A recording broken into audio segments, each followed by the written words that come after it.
세상에는 여러 가지 죽음들이 존재합니다. 저희 채널에서는 세계의 인물들이 맞이한 황당한 죽음들에 대해서 다뤄봤었는데요. 오늘 다뤄볼 이야기는 역사 속에 기록된 여러 인물들의 황당한 죽음들에 관한 세 번째 이야기입니다.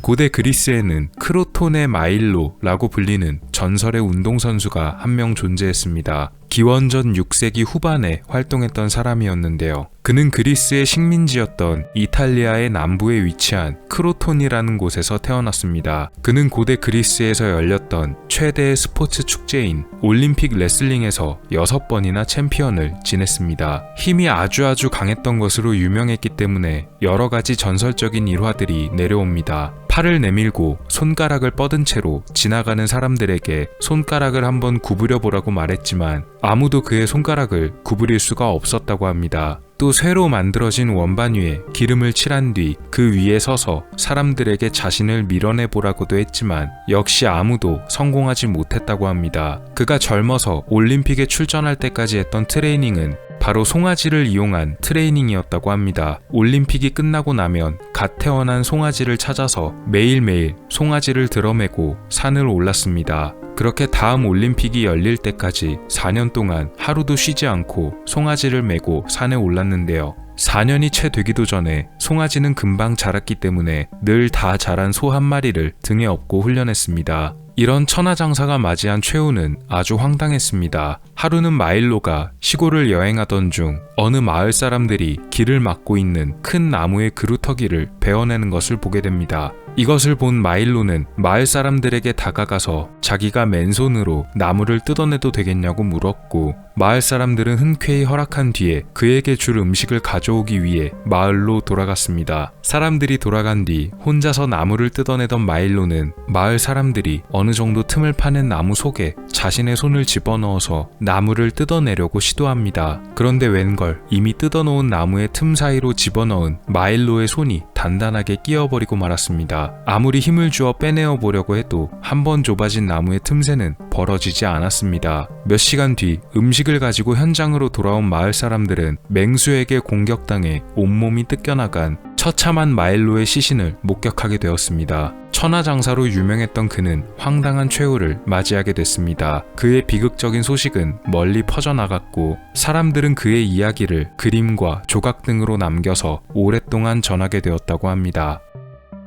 또 다른 고대 그리스의 유명 인물이었던 피타고라스 역시도 죽음에 관해 황당한 전설이 전해집니다. 피타고라스의 정리를 발견한 그 피타고라스가 맞습니다. 워낙 유명한 인물이라 더 이상 설명이 필요 없을 텐데요. 피타고라스는 자신의 학파를 이끌기도 했습니다. 그런데 이 학파는 단순한 지식의 탐구만이 아니라 종교적인 목적을 가지고 모인 추종자들이기도 했습니다. 그래서 피타고라스는 자신을 따르는 제자들에게 피타고라스 학파만의 몇 가지 규칙을 정해놓기도 했습니다. 지금 보면 꽤 황당해 보이는 규칙들도 몇 가지 있었습니다. 첫 번째는 반지에 신들의 형상을 새기지 말아라. 고대 그리스는 신들의 존재를 대단히 중요히 여겼는데 신의 모습을 반지나 목걸이에 새김으로써 자칫 신을 모독할 수도 있기 때문입니다. 두 번째는 사람들이 다니는 도로를 통해 다니지 말라. 고대 그리스에는 도로가 꽤 잘 만들어져 있었는데 피타고라스는 제자들에게 도로 위로 걸어 다니면 불순한 자들에 의해 더럽혀진다는 말을 전했습니다. 세 번째는 신들의 제단에 술을 따라 바칠 때 잔의 몸통을 잡아서 붓지 말고 손잡이를 잡아 부어라. 첫 번째 규칙과 마찬가지로 신을 모독하지 않기 위해 이런 규칙을 정했던 것으로 보입니다. 이 외에도 이상해 보이는 규칙들이 많았는데 심지어 신발을 신는 순서에도 규칙을 넣어서 피타고라스와 그 제자들은 늘 샌들을 신을 때 오른쪽 샌들부터 먼저 신고 왼쪽을 신어야만 했다고 합니다. 그가 최후를 맞이한 경위에는 여러 가지 전설이 전해집니다. 그 중에는 이런 황당한 이야기도 있는데요. 하루는 피타고라스가 자신의 제자들과 함께 회의를 하던 중 그의 반대 학파에서 모임이 열리는 곳에 불을 질렀습니다. 불이 크게 붙자 피타고라스의 제자들은 그를 살리기 위해 불붙은 바닥에 자신들의 몸을 깔고 누워서 안전한 징검다리를 만들어 그를 구해내고 숨졌습니다. 피타고라스는 제자들의 죽음에 매우 절망했지만 그의 목숨을 뺏기 위해 따라오는 추격자들을 따돌리기 위해 남은 제자들과 함께 도망치고 있었습니다. 그런데 피타고라스와 그의 제자들 눈앞에 갑자기 넓게 펼쳐진 밭이 하나 나타났습니다. 그것은 바로 다름 아닌 콩밭이었습니다. 하지만 피타고라스는 콩밭을 가로질러 가기를 망설입니다. 왜냐면 그의 학파에 있던 이상한 규칙들 중에는 콩을 만지지도 먹지도 말라는 규칙도 있었기 때문입니다. 제자들은 어서 가지 않으면 다 죽는다고 재촉합니다. 그러나 피타고라스는 자신의 가르침을 스스로 어기기보단 죽음을 선택하는 것이 낫다고 제자들에게 말합니다. 결국 뒤따라온 추격자들의 칼에 의해서 피타고라스와 남은 제자들은 목숨을 잃었다고 하는 전설입니다. 공교롭게도 첫 번째 이야기에 소개됐던 주인공인 크로톤의 마일로와 피타고라스는 실제로도 절친했던 사이라고 알려져 있습니다. 서로 참 황당한 최후를 맞이하고 말았네요.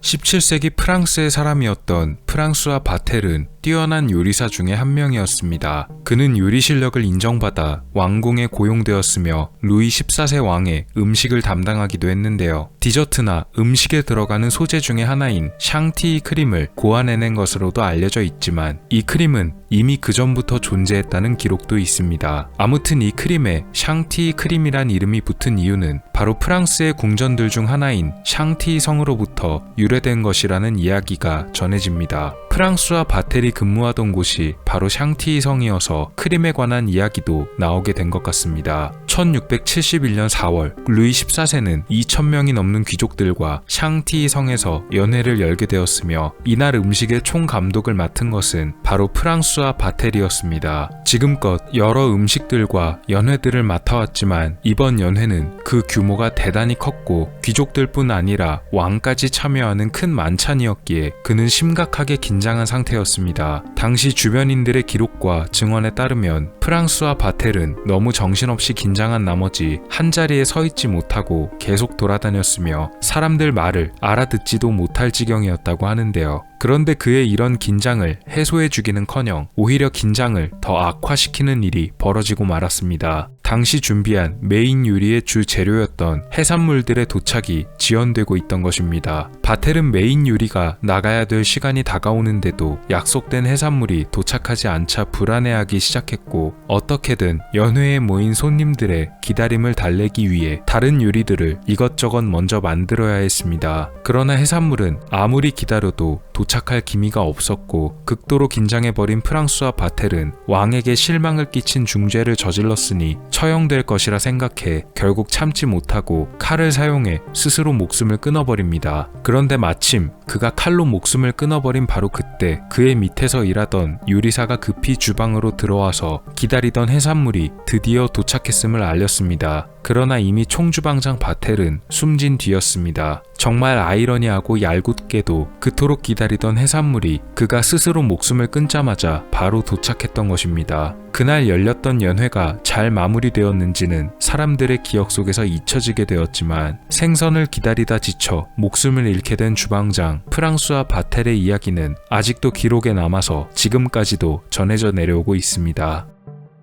16세기 오스트리아의 정치인 중 한 명이었던 한스 슈타인인거는 긴 수염을 가진 것으로 유명했습니다. 그는 전직 판사였고 브라우나우 아민시의 시장으로 6번이나 뽑혔습니다. 그가 시장으로 선출되는 데에는 당연히 그의 탁월한 정치력도 바탕이 되었겠지만 트레이드 마크였던 긴 수염이 주는 강렬한 이미지가 시민들에게 친숙함을 주기도 했던 듯합니다. 전해지는 이야기에 따르면 수염이 굉장히 길어서 바닥까지 닿아서 끌려다닐 정도였다고 하는데요. 덕분에 옷 중간에 가죽으로 된 주머니를 달아서 수염을 걸치고 다녀야 했다고 합니다. 그러나 대부분의 경우에는 수염을 가리는 것이 싫어서 드러내놓고 다녔고 기록에 의하면 그의 수염은 거의 2m가 넘는 길이었다고 합니다. 그나마도 6번이나 잘라낸 게 저 정도였다고 하니 그전에는 아마 더 길었을 수도 있을 듯 합니다. 어쨌든 한스는 자신의 긴 수염을 자랑으로 여겼고 실제로 그의 긴 수염을 보러 도시에 오는 이들도 있어서 나름대로 도시의 심볼이자 관광 자원으로도 꽤 훌륭하게 사용되었던 듯도 합니다. 그러던 어느 날 왕궁에서 나온 왕자의 행렬이 도시를 지나간다는 소식이 들려왔고, 왕자에게 예를 갖추기 위해 허둥지둥 계단을 내려오다가 그만 자신의 수염을 밟고 계단에서 구르게 됐습니다. 놀란 사람들이 한스에게 달려갔지만 계단에서 심하게 굴러버린 한스는 목이 부러진 상태였고 손을 쓸 틈도 없이 그 자리에서 숨을 거뒀습니다. 자신의 자랑거리였던 길고 아름다운 수염 때문에 목숨을 잃어버리게 된 한스의 이야기는 마치 전설처럼 전해져 내려오게 되었는데요. 사람들은 그를 잊지 않기 위해 그의 수염을 잘라내어 보관하기로 결정했고 실제로 박물관에 전시되어 있습니다. 워낙 전설처럼 내려오는 이야기에 수염도 비정상적으로 길이가 길다 보니 이 수염이 과연 진품이냐 아니냐라는 논쟁이 있어서 수염과 후손들의 DNA를 대조해본 결과 실제로 한스의 직계 후손들의 DNA와 일치했다고 하네요. 긴 수염이 빚어낸 황당한 최후였습니다.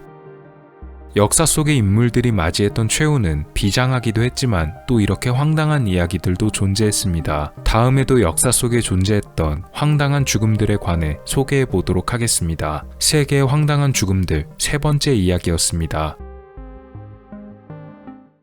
오늘 미스터리 어떠셨나요? 여러분의 구독과 좋아요의 힘으로 다음에도 재밌는 미스터리로 찾아오겠습니다. 미스터리 큐브였습니다. 감사합니다.